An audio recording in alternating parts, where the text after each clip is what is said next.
Here with us now is CBS News business and economics correspondent Rebecca Jarvis. You're here to help us. So many people, which is wonderful, in the wake of a disaster really want to reach out and help. But sadly, there are plenty of people out there who are preying on that goodwill, and we see this after every disaster. Yeah, it is despicable. Thousands upon thousands of scam artists come out of the woodwork in the face of human tragedy. In Katrina alone, there were 4,000 scams.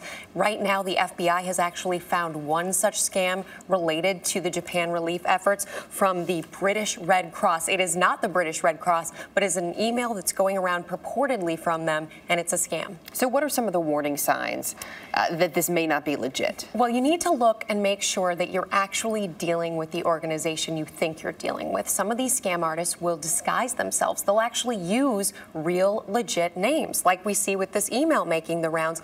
Make sure you're not responding to these emails. Go directly to the websites for these companies, the ones that you know, the nonprofits that you trust, that you've dealt with in the past. Okay, so go to the website. Walk us through what are some of the other do's and don'ts as we're looking to help? Well, make sure there are no spelling errors when you enter those web addresses, because one of the things that these companies, these scammers will do is they'll use a similar name with a couple of spelling errors in it in the web address. Don't respond to email links. Go directly to the websites themselves.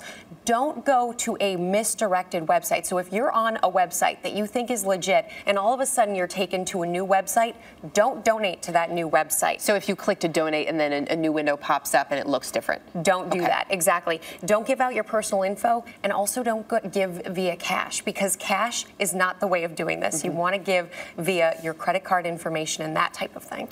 Some of the do's, some of the ways that you can make sure your money is going somewhere. You have those important tips for us as well. Yeah, there are a couple of websites that will help you vet whether you're dealing with a legit charity or not. The Better Business Bureau has a wonderful website, tripleb.org/charity, charitynavigator.org, and guidestar.org are a handful of them that you can look to. What about seals? We know that when we go to a number of businesses, a seal from something like Trustee lets you know that this has been vetted. Does similar seals exist for charities? There are some out there, but you want to be careful of trusting a seal, because these imposters are using everything at their disposal to look real and legitimate. So if they're going to fake a company, they can fake a seal. Exactly. It's also important in some cases to make sure there's a presence on the ground. How do you know your money is really going where you think it's going? Well, the best thing to do is to ask a charity for its tax form 990. That's going to tell you where the money is being allocated, and that will legitimize for you exactly where your funds are going. And also, if you hear 100% of your donation is going to something, sadly, that's